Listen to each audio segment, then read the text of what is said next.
গ্রাহক আমাদের বিভিন্ন সময় তার সংযোগ নিয়ে ফোন দেয়। বিশেষ করে আমাদের বেশিরভাগ ফোন দেয় যে লিঙ্ক স্লো বা লিঙ্কের সমস্যা পাচ্ছে বা স্পিড পাচ্ছে না এই বিষয় নিয়ে। যদিও তারা স্পিড নিয়ে অত অবগত নয় যে কত এমবিপিএস পাচ্ছে বা কি আসে বিষয়, এইসব বিষয় নিয়ে তাদের কোনো অবগত নয় বা এসব নলেজ নেই। তারা ফলো করে শুধু বাফার পাচ্ছে এই বিষয়টা নিয়ে তারা বলতেছে যে তার শুধু ফাইল লোড হচ্ছে এই বিভিন্ন সমস্যাগুলো নিয়ে আমাদের বলে। এক্ষেত্রে আমাদের যে যে করণীয়, আমরা যে যে সলিউশনগুলো খুঁজি, যেগুলো বের করি, সেই বিষয় নিয়ে আজকে আলাপ আলোচনা করব। তো এর জন্য আমাদের যা যা দরকার তা করব। সর্বপ্রথম আমরা আমাদের মাইক্রোটিক সার্ভার হতে গ্রাহকের বিভিন্ন তথ্য দেখব এবং কাজ করব। এর জন্য সর্বপ্রথম আমাদের মাইক্রোটিক থেকে সিক্রেট ইউজারে গিয়ে ইউজার ফাইন্ড করতে হবে। অর্থাৎ সিক্রেট থেকে আমাদের ইউজার খুঁজে নিতে হবে। ইউজার খুঁজে নিতে হলে সর্বপ্রথম আমাদের চলে আসতে হবে সিক্রেটে। তো সিক্রেটে আসার জন্য আমাদের প্রথমে যেতে হবে পিপিপিতে। ঠিক আছে, তো পিপিপিতে আমরা চলে গেলে তারপরে আমরা সিক্রেটে যেতে পারবো। তো আমি প্রথমে পিপিপিতে ক্লিক করলাম। পিপিপিতে ক্লিক করার পরে এখানে আমরা অনেক ট্যাব পাচ্ছি। ঠিক আছে, তো অনেকগুলো ট্যাব পাচ্ছি। এর মাঝে আমাদের প্রয়োজনীয় যে ট্যাব, সেই ট্যাবে আমরা ক্লিক করব। সেই ট্যাবটি হচ্ছে সিক্রেট। অর্থাৎ এই সিক্রেট ট্যাব থেকেই আমরা একটি গ্রাহককে ফাইন্ড করতে পারবো। তো আমি এখানে সিক্রেটে ক্লিক করলাম। সিক্রেটে ক্লিক করার পরে আমরা এখানে আমাদের বিভিন্ন গ্রাহক দেখতে পাচ্ছি। গ্রাহক সংখ্যা মোট এই জায়গায় দেখতে পাচ্ছি 1974টি। তো আমাদের 1974-এর মাঝে যে গ্রাহকটি ফোন করেছিল যে তার লাইনের সমস্যা বা স্পিড স্লো পাচ্ছে, ওনাকে আমাকে খুঁজে বের করে নিতে হবে। যেমন আমাদের ফোন দিয়েছে company dot company dot RS company dot R S শুধু, হ্যাঁ। এই ভদ্রলোক উনি আমাদের ফোন দিয়েছে যে ওনার লাইনটি সমস্যা পাচ্ছে বা ওনারটা সমস্যা হইতেছে। তো আমরা এখন ওনার লাইনটি দেখব। তো এই জন্য আমাদের ইউজার ফাইন্ড করাতে হলে সর্বপ্রথম আমাদের চলে আসতে হবে সিক্রেটে এসে আমরা এখানে ফাইন্ড করতে পারি, অথবা আমার কিবোর্ডের কন্ট্রোল বাটনের এবং যদি আমরা এফ ক্লিক করি তাহলে আমাদের এই অপশনে চলে যাবে। তাহলেই আমাদের এই এখানে চলে আসবে। ঠিক আছে, অর্থাৎ আমাদের এই ফাইন্ড অপশনে চলে আসবে। আমরা যদি কন্ট্রোল এফ বাটনে ক্লিক করি তাহলে আমাদের সরাসরি এই ফাইন্ড অপশনে চলে আসবে এবং এই ফাইন্ড অপশন থেকেই আমরা আমাদের ইউজারকে লিখে দিতে পারি। আমরা ইউজার লিখে এখান থেকে ফাইন্ড আউট করতে পারি, যেমন কোম্পানি কোম্পানি ডট আরএস। ঠিক আছে, তো আমরা এখানে যে কোম্পানি ডট আরএস আমরা পেয়ে গেছি। তো এই আমাদের সর্বপ্রথম কাজ হচ্ছে ইউজার থেকে সিক্রেট থেকে ইউজার ফাইন্ড করা। ইউজার ফাইন্ড করার জন্য আমার আরেকটি ভিডিও আছে, প্রয়োজন বিধায় আপনারা সেই ভিডিওটি দেখতে পারেন কিভাবে ইউজার আমরা ফাইন্ড করব। এখন যেহেতু আমরা ইউজার ফাইন্ড করে এসেছি, সেহেতু এখন আমরা দ্বিতীয় স্টেপে কাজ করব। তো দ্বিতীয় স্টেপে কাজ করার মূল কাজ হচ্ছে যে ইউজার অ্যাক্টিভ আছে কিনা। অর্থাৎ আমাদের দ্বিতীয় স্টেপের মেন কাজ হচ্ছে যে ইউজার অ্যাক্টিভ আছে কিনা তা দেখা। অর্থাৎ এক ইউজার সে কানেক্ট আছে কিনা, সে যে স্লো বলতেছে জেনুইনলি সে লাইন অ্যাক্টিভ আছে কিনা সেটা আগে আমাদের দেখতে হবে। তার জন্য আমরা ডাবল ক্লিক করে ইউজারের যেই নেমটি আছে এই নেম থেকে আমরা তার ইউজারটি কপি করব। কপি করে আমরা চলে যাব এই অ্যাক্টিভ কানেকশনে। ঠিক আছে, এই অ্যাক্টিভ কানেকশনে আমরা কিন্তু ইতিপূর্বে ছিলাম হচ্ছে সিক্রেটে, এখন আছি। কিন্তু আমরা এরপরে চলে যাব অ্যাক্টিভ কানেকশনে। দ্বিতীয় স্টেপের কাজ আমাদের অ্যাক্টিভ কানেকশন। তো অ্যাক্টিভ কানেকশন আমরা ক্লিক করব। ক্লিক করে আগের মতনই কন্ট্রোল এফ ক্লিক করব। ক্লিক করে তারপর আমরা কন্ট্রোল ভি পেস্ট করব। পেস্ট করে দেখলাম হ্যাঁ, আমার ইউজারটি অ্যাক্টিভ আছে। আমরা এখন থেকে বুঝতে পারলাম যে আমাদের গ্রাহক সে জেনুইন অ্যাক্টিভ আছে। সে স্লো পাচ্ছে কি, কেন স্লো পাচ্ছে বাকিটা আমরা দেখব। সে লাইন অ্যাক্টিভ আছে, এটাই আমরা এখন শিওর হলাম। তৃতীয় ধাপের কাজ হচ্ছে আমাদের গ্রাহকের ট্রাফিক স্ট্যাটাসগুলো দেখা। যে সে আসলে কত এমবিপিএস নিতেছে বা ব্যবহার করতেছে সেটা দেখা। ট্রাফিক স্ট্যাটাস দেখার জন্য আমাদের সর্বপ্রথম চলে যেতে হবে ইন্টারফেসে। তো আমরা ইন্টারফেসে প্রথম ক্লিক করব। ইন্টারফেসে ক্লিক করার পরে আমরা এই কন্ট্রোল এফ দিয়ে আগে ইউজারকে ফাইন্ড করব, কোম্পানি ডট আরএস। তো আমরা কোম্পানি ডট আরএস ইউজারকে পেয়ে গেছি। তো এই কোম্পানি ডট আরএস ইউজারকে আমরা ডাবল ক্লিক করব। তো ডাবল ক্লিক করার পরে আমাদের টার্গেট এখন হচ্ছে যে তার ট্রাফিক স্ট্যাটাসগুলো দেখা বা ট্রাফিক স্ট্যাটাসটা দেখা। তো এই জন্য আমাদের চলে যেতে হবে এই ট্রাফিক ট্যাবে। ঠিক আছে, তো এই ট্রাফিক ট্যাবে আমরা ক্লিক করব। ক্লিক করার পর আমরা দেখতে পাচ্ছি, আমরা এখানে দেখতে পাচ্ছি তার ট্রাফিক স্ট্যাটাস। এটা হচ্ছে তার ডাউনলোড, এটা হচ্ছে তার ডাউনলোড এবং এটা হচ্ছে তার আপলোড। ঠিক আছে, অর্থাৎ এটা টিএক্স হচ্ছে তার ডাউনলোড আর আরএক্স হচ্ছে তার আপলোড। অর্থাৎ সে আপলোড করতেছে আমাদের এখানে এবং সে এটা ডাউনলোড হচ্ছে। এখানে আমরা দেখতে পাচ্ছি 6 এমবিপিএস, 9 এমবিপিএস, 4 এমবিপিএস, 5 এমবিপিএস সে এখন ডাউনলোড করতেছে। ঠিক আছে, অর্থাৎ 4.7 এমবিপিএস ডাউনলোড করতেছে, 2.250 কেবি আপলোড করতেছে। তো আমরা এখান থেকে মোটামুটি নিশ্চিত হলাম যে সে তার এখানে মোটামুটি ডাউনলোড করতে পারতেছে, ভালো স্পিড পাচ্ছে। ঠিক আছে, তারপরও তার কমপ্লেন হচ্ছে যে সে স্লো পাচ্ছে বা চালাইতে পারতেছে না, একদম বাফার পাচ্ছে। তো এই কারণে আমরা দ্বিতীয় স্টেপের কাজ করব। এখান থেকে আমরা একটা নিশ্চিত হয়েছি যে সে মোটামুটি স্পিড ভালো পাচ্ছে এবং ব্যবহার করতে পারতেছে। এখন আমরা দেখব গ্রাহকের রাউটারের আপ টাইম কতক্ষণ, অর্থাৎ গ্রাহকের যে রাউটারটি ব্যবহার করে সেই রাউটারটি কতক্ষণ যাবৎ আপ হয়ে আছে বা চলতেছে। এই জন্য আমাকে চলে যেতে হবে আবার সেই অ্যাক্টিভ কানেকশনে। যেহেতু আমরা আপ টাইমটি এখন দেখব, তো আপ টাইমটি অবশ্যই অ্যাক্টিভ কানেকশনে থাকে। এখানে আমরা দেখতে পাচ্ছি আপ টাইম এই জায়গায় দেখাচ্ছে এভাবে যে 4 ঘন্টা 33 মিনিট 38 সেকেন্ড, অর্থাৎ এই রাউটারটি এখনও 4 ঘন্টা 33 মিনিট আর 48 সেকেন্ড পর্যন্ত চলতেছে। তো আমরা ডাবল ক্লিক করলে আরও এটি স্পষ্ট ধারণা নিতে পারবো যে সে এখানে ক্লিক করার পর তার একটি স্ট্যাটাস আমরা পাচ্ছি, সেটা হচ্ছে যে তার এখানে এই আপ টাইম। ঠিক আছে, তো আপ টাইমের মাঝে আমরা দেখতে পাচ্ছি যে সে 4 ঘন্টা 34 মিনিট 15 সেকেন্ড ধরে আপ আছে। কারণ আমাদের এখানে এই আপ টাইমটি খুব গুরুত্বপূর্ণ, কারণ এই এতক্ষণ আপ থাকলে রাউটারের লক ফুল হয়ে যাওয়ার কারণে গ্রাহকের রাউটার হ্যাং হয়ে যায়। এই কারণে আমরা যখন দেখব যে একটি গ্রাহকের রাউটার 3 ঘন্টার উপরে আপ টাইম আছে, তখন আমরা স্বেচ্ছায় গ্রাহকের রাউটারটি রিবোট দিয়ে দিব, অর্থাৎ বন্ধ করে চালু করব। যার কারণে গ্রাহকের রাউটারে যে লকগুলো ফুল হয়ে থাকে সেই লকগুলো যেন ক্লিয়ার হয়ে রিফ্রেশ হয়ে একবারে নতুন, আবার আগের মতো নতুন করে লক জেনারেট করে। তাহলে আমরা এখান থেকে কার্যক্রম আমাদের শুরু হবে যে 3 ঘন্টার উপরে যদি কোনো রাউটার অ্যাক্টিভ থাকে তখন আমরা রাউটারটি রিবোট দিয়ে নতুন করে আবার কাজ করার জন্য তখন চালানোর জন্য বলবো। এরপরে আমরা যে কাজটি করব সেটা হচ্ছে আমাদের ওই ইউজারকে পিং টেস্ট করব, তার প্যাকেট লস কত পার্সেন্ট আছে অথবা না আছে সেটাও আমরা খুঁজে দেখব। পিং টেস্ট করার জন্য আমাদের আগের মতনই আমাদের চলে আসতে হবে অ্যাক্টিভ কানেকশনে। অ্যাক্টিভ কানেকশন থেকে আমাদের ওই ইউজারকে আবার আমরা পিং টেস্ট করব। তো আমরা কোম্পানি ডট আরএস এই ইউজারটিকে আমরা ডাবল ক্লিক করব। ডাবল ক্লিক করার পরপরই আমরা এখান থেকে পিং টেস্ট করব। ঠিক আছে, এখানে ক্লিক করলে পিং শুরু হবে, অথবা আমরা রাইট বাটন ক্লিক করলেও আমরা এই জায়গা থেকেও ওই ইউজারের উপর রাইট বাটন ক্লিক করে এই জায়গা থেকেও আমরা পিং করতে পারি। তো আমাদের যেহেতু ডাবল ক্লিক করে আমরা যে টাইমটা এখানে খুঁজি দেখি, তো ওই সময় আমরা এই জায়গা থেকে পিংটা করতে পারি।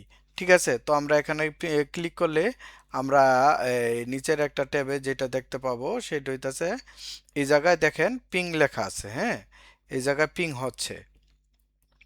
তো আমরা এই জায়গায় দেখতে পাচ্ছি যে পিং এর একটা সিস্টেম, সেটা হচ্ছে পিং এর এখানে দেখাচ্ছে যে 1000 ms।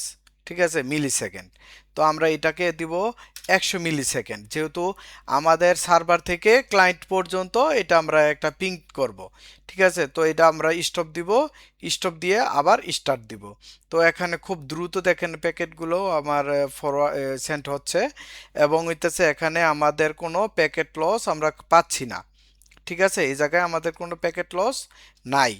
যদি এই জায়গায় কোনো প্যাকেট লস আসে, যে এখানে যদি প্যাকেট লস 0%-এর জায়গায় যদি কোনো একটা সংখ্যা আসে, তাহলে ধরে নিতে হবে যে আমাদের ফাইবার নেটওয়ার্ক বা আমাদের যে নেটওয়ার্কের যে কেবল, যে ফিজিক্যালি সিস্টেমটা আছে, ফিজিক্যালি সিস্টেমের কারণে যে কোনো সমস্যা হয়ে আছে, তার কারণে গ্রাহক স্লো পাচ্ছে। ঠিক আছে, তো আমরা এখানে যদি প্যাকেট লস পাই, তাহলে আমরা ধরে নিব যে ওই লসের কারণে গ্রাহক স্লো পাচ্ছে। তখন আমরা এটা টেকনিশিয়ানকে ফরওয়ার্ড করে দিব যে এখানে ওই ইউজারের প্যাকেট লস আছে, তুমি প্যাকেট লস সলভ করে দাও। মূলত মাইক্রোটিক থেকে এই বিষয়গুলো খেয়াল করলেই আমরা গ্রাহকের 80% কি সমস্যা সেই ধারণাগুলো পেয়ে যাব। এরপরে যদি কোনো সমস্যা থাকে বা স্লো বলে, তারপরে আমাদের গ্রাহকের রাউটারে গিয়ে তার অন্য সমস্যাগুলো ফাইন্ড আউট করতে হবে। কারণ আমাদের মাইক্রোটিক এন্ডের সকল সমস্যাগুলো আমরা খুঁজে দেখে এবং সলভ করে দিয়েছি। এখন আমাদের গ্রাহকের রাউটার অ্যাক্সেস করার জন্য সর্বপ্রথম যেই জিনিসটি প্রয়োজন হয় সেটি হচ্ছে রিমোট ম্যানেজমেন্ট। তো আমরা এখন রিমোট ম্যানেজমেন্টের মাধ্যমে গ্রাহকের রাউটার অ্যাক্সেস করব। গ্রাহকের রাউটার অ্যাক্সেস করার জন্য আমাদের একটি আইপি অ্যাড্রেস প্রয়োজন হয়। তো এই আইপি অ্যাড্রেসটি আমরা পাই অ্যাক্টিভ কানেকশন থেকে। ওই ইউজার, যে ইউজারটি আমরা একটি অ্যাক্সেস করব, ওই ইউজারটি সর্বপ্রথম অ্যাক্টিভ কানেকশন থেকে নিতে হবে। তো অ্যাক্টিভ কানেকশনে আমরা ডাবল ক্লিক করার পরে ওই ইউজারের এখানে একটি অ্যাড্রেস দেওয়া থাকে। ঠিক আছে, এই অ্যাড্রেসটাতেই আমরা যখন কপি করে আমরা ক্রোম ব্রাউজার বা আমাদের যে কোনো ব্রাউজার থেকে অ্যাক্সেস করার জন্য চেষ্টা করব, তখন এই ব্রাউজার থেকে আমরা এটা গ্রাহককে অ্যাক্সেস করতে পারবো। ঠিক আছে, অর্থাৎ আমাদের এখানে যেই আইপি অ্যাড্রেসটি গ্রাহকের আছে, যেমন এই আইপি অ্যাড্রেস বা এই আইপি অ্যাড্রেস অথবা এই আইপি অ্যাড্রেস, সব আইপি অ্যাড্রেস গ্রাহকের একটাই। হ্যাঁ, অর্থাৎ আমাদের সার্ভার থেকে যে আইপি অ্যাড্রেসটি পেয়েছে, সেই আইপি অ্যাড্রেসটির মাধ্যমে আমরা গ্রাহককে অ্যাক্সেস করব। তো এই জন্য আমাদের কি করতে হবে, এই জন্য আমাদের গ্রাহককে এখান থেকে কপি করে নিয়ে, গ্রাহকের যে আইপি অ্যাড্রেসটি আমরা কপি করে নিব, কপি করে নিয়ে তারপরে আমরা গ্রাহককে অ্যাক্সেস করব। তো এই জন্য অ্যাক্সেস করার জন্য আমি সর্বপ্রথম কপি করে নিয়ে তারপর আইপি অ্যাড্রেসটি দিলাম। আইপি অ্যাড্রেসটি দেওয়ার পর আমার এখানে ইন্টার দিতে হবে। যদি আইপি অ্যাড্রেসে যদি ওই গ্রাহকের রাউটার আমরা কোনো ব্যাকএন্ডে কোনো পোর্ট দিয়ে থাকি, তাহলে এখানে আমার ক্লোন দিয়ে ওই পোর্ট নাম্বারটি দিতে হবে। আর যদি কোনো পোর্ট না দিয়ে থাকি, তাহলে সরাসরি আমার রাউটারটি, আমার এই গ্রাহকের রাউটারটি আমরা অ্যাক্সেস করতে পারবো। এখানে আমরা দেখতে পাচ্ছি যে ঢুকতেছে না, অর্থাৎ তার ব্যাকএন্ডে সম্ভবত কোনো কোড দেওয়া আছে। আমরা এখানে ওই কোডটি দেই। এই যে আমরা ওই কোড দেওয়ার সাথে সাথে সে হইতেছে ঢুকার জন্য একটা প্রাইভেট নেটওয়ার্ক, যেহেতু সে এই জন্য সে একটা ওয়ারিং দিচ্ছে। এই জন্য আমরা অ্যাডভান্সে ক্লিক করব। অ্যাডভান্সে ক্লিক করে আমরা হইতেছে প্রসেস টু ওই আইপি অ্যাড্রেস আনসেফে আমরা ক্লিক করব। ক্লিক করে আমরা রাউটারে ঢুকে যাব।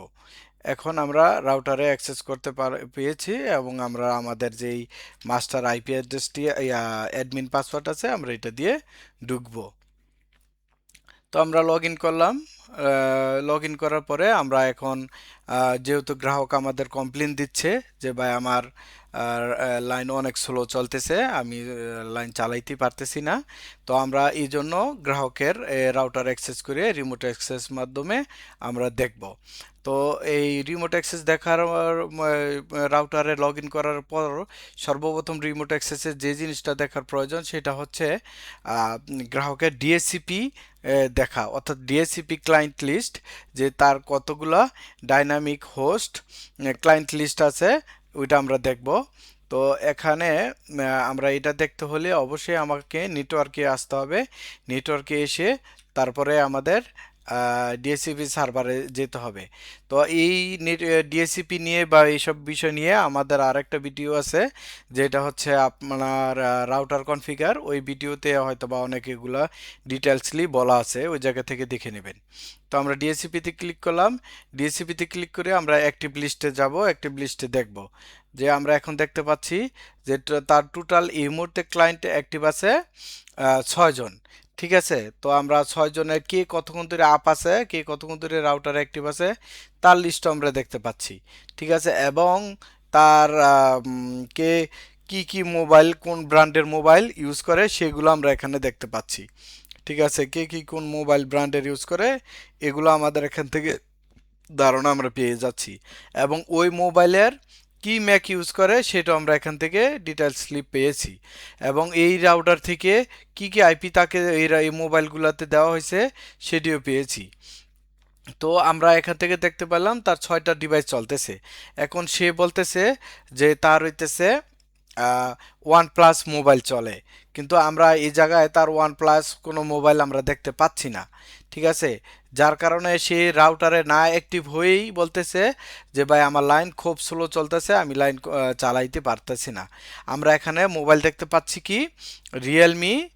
ঠিক আছে, তারপরে একটা আননোন মোবাইল, হয়তো বা এটা আননোন ডিভাইস লেখা থাকলে এটা অ্যাপলের হওয়ার সম্ভাবনা বেশি থাকে। তারপরে আমরা তারপরে গ্যালাক্সি J7, তারপরে আছে এখানে রেডমি নোট 10, এবং এখানে B21 ভিভো সিরিজের হইতে পারে। তারপরে এখানে মটোরোলা মোবাইল। তো আমরা এখানে তার নোট প্লাস মোবাইলটি পাচ্ছি না, ওয়ান প্লাস মোবাইল পাচ্ছি না। এখন আমরা নিশ্চিত হতে পারলাম যে সে কেন স্লো পাচ্ছে। তার মানে তার রাউটার এন্ডে সে যেই তার রাউটারে সে কানেক্টেডই নাই, যার কারণে সে বাফার বা স্লো পাচ্ছে, বা সে কানেক্ট না থাকার কারণে সেই সমস্যাগুলো পাচ্ছে। এখন আমরা তাকে বলে দিব যে আপনার রাউটারে এই ডিভাইসগুলো চলতেছে, আপনি যে না ডিভাইস বলছেন সেই ডিভাইস কানেক্টেড নাই, আপনি রাউটারে কানেক্ট হন, অথবা রাউটারে তার পাসওয়ার্ড আমরা এখান থেকে দেখে তার পাসওয়ার্ডটা আমরা দিয়ে দিব যে আপনার পাসওয়ার্ড এই, আপনি এখান থেকে এইভাবে কানেক্ট হন। ঠিক আছে, এরপরে আমরা গ্রাহকের রাউটারটি আমরা এখান থেকে একটা রিপোর্ট দিয়ে দিব। ঠিক আছে, গ্রাহকের যেন রিপোর্ট দিয়ে দিলে আমাদের গ্রাহকের সমস্যাটি আরও সমাধান হয়। এরপরও যখন গ্রাহক কানেক্টেড হয়, এরপরও যদি কোনো কমপ্লেন দেয় যে ভাই আমি লাইন কানেক্টেড হয়েছি, হ্যাঁ আমি ও রাউটারে কানেক্টেড হয়েছি, তারপর আমার লাইন স্লো পাচ্ছে, তারপরে আমরা এখন তার স্ক্রিন শেয়ারের মাধ্যমে যে কোনো সোশ্যাল মিডিয়া, যেমন হোয়াটসঅ্যাপ বা হইতাছে মেসেঞ্জার, ভিডিও কলের মাধ্যমে আমরা স্ক্রিন শেয়ারের মাধ্যমে তার হইতাছে লাইভ, তার যে মোবাইল অ্যাপ অথবা তার হইতাছে মোবাইলের ডিস্টেন্স, এগুলো আমরা ফাইন্ড আউট করব। আমরা গ্রাহকের মোবাইল যখন আমরা স্ক্রিন শেয়ারের মাধ্যমে দেখতে পারবো যে সে আসলে কি সমস্যা পাচ্ছে, তা আমরা খুঁজে বের করব। তো খুঁজে বের করার জন্য গ্রাহকরা আমরা সর্বপ্রথম বলবো যে আপনি আপনার রাউটারে ওয়াইফাই সিগন্যালে আগে প্রবেশ করুন। ঠিক আছে, আপনার রাউটারে আগে ওয়াইফাই সিগন্যাল যেটা আছে সেটাতে আপনি অ্যাক্টিভ করুন। তো আপনার রাউটারের ওয়াইফাই সিগন্যাল যেতে হলে ওনাকে বলবো যে ভাই আপনি আপনার সেটিংয়ে গিয়ে ওয়াইফাইতে দেখান। ঠিক আছে, তো আমরা প্রথম সেটিংয়ে গিয়ে ওনার ওয়াইফাইটা দেখব। আমরা এখন সেটিংয়ে চলে আসলাম। সেটিংয়ে চলে আসার পরে আমরা ওয়াইফাইতে ঢুকলাম।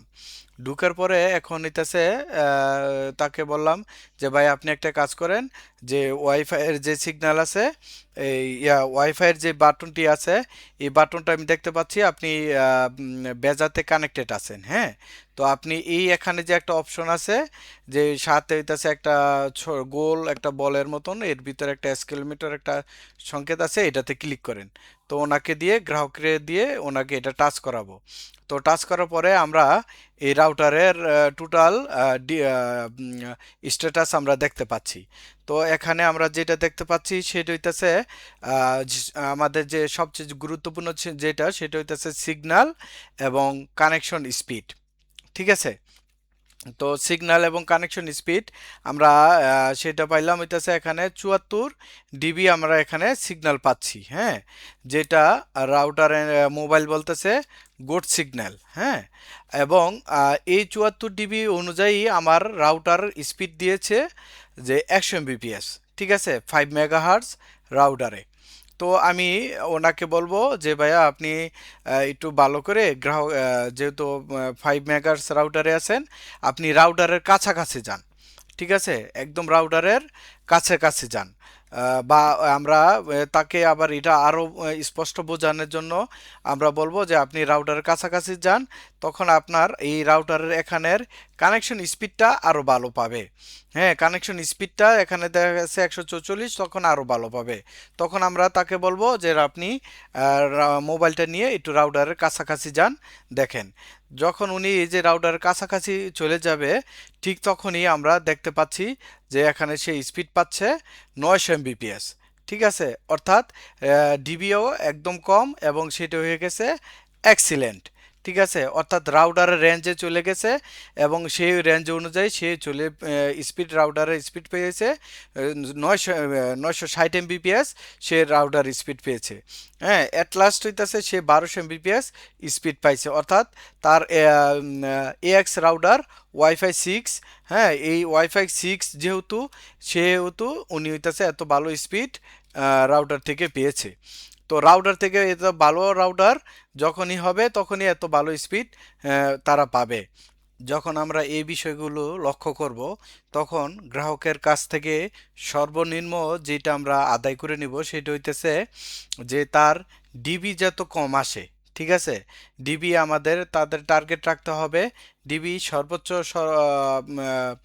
40 বা 50-এর মাঝে ডিবি রাখবো, এবং তার নেটওয়ার্ক থাকতে হবে এক্সিলেন্ট, ঠিক আছে। ডিবি রাখবো আমরা 50-এর নিচে, ঠিক আছে, 50-এর নিচে আমরা সবসময় ডিবি রাখবো।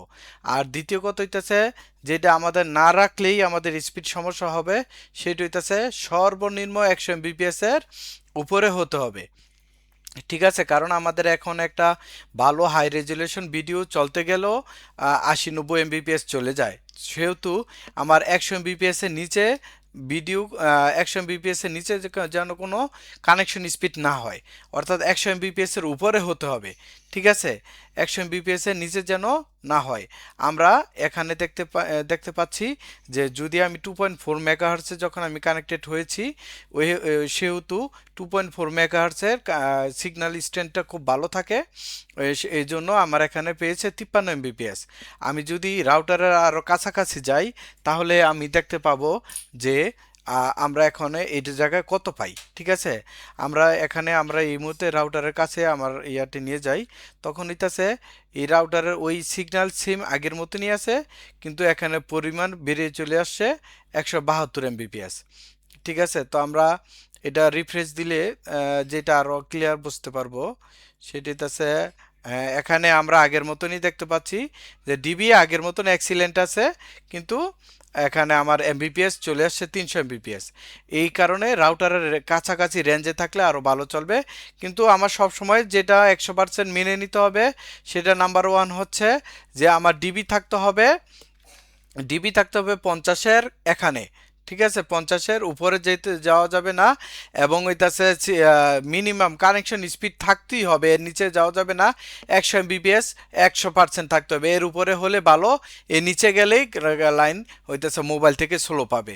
এই জিনিসগুলো গ্রাহকরে বুঝাইতে হবে যে ভাইয়া আপনার এখানে এইটা আপনার রাউটার থেকে দিচ্ছে এই সার্ভিসটা, এটা ধরুন আমরা আপনাকে ইন্টারনেট কানেকশন দেই নাই, এটা আপনার রাউটার থেকে, ধরেন আপনার রাউটারে ইন্টারনেট কানেকশন নাই, অথবা রাউটার কেটে দিছেন, কিন্তু আপনার এই বেজা 2.4 ইয়া থেকে কানেক্টেড হয়েছেন, ঠিক আছে, এই কানেক্টেড হওয়ার পর অটোমেটিকলি আপনার এখানে এই জিনিসগুলো থাকবেই।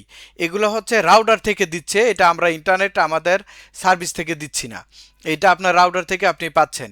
এই জিনিসগুলো গ্রাহকরে বুঝিয়ে তখন হইতেছে আমরা এই সার্ভিসগুলা ওনাদের বুঝিয়ে দিব যে ভাইয়া আপনার এখানে এই সিগন্যালটা আপনি 100% ভালো রাখতে হবে, এবং হইতেছে কানেকশন স্পিড সর্বনিম্ন 100 Mbps রাখতে হবে, তাহলে আপনি ভালো একটা বেটার সার্ভিস পাবেন, ভালো স্পিড চালায় সার্ভিস পাবেন। এভাবে বলে আমাদের সার্ভিসটি গ্রাহক পর্যায়ে সন্তুষ্ট করে শেষ করব। ধন্যবাদ।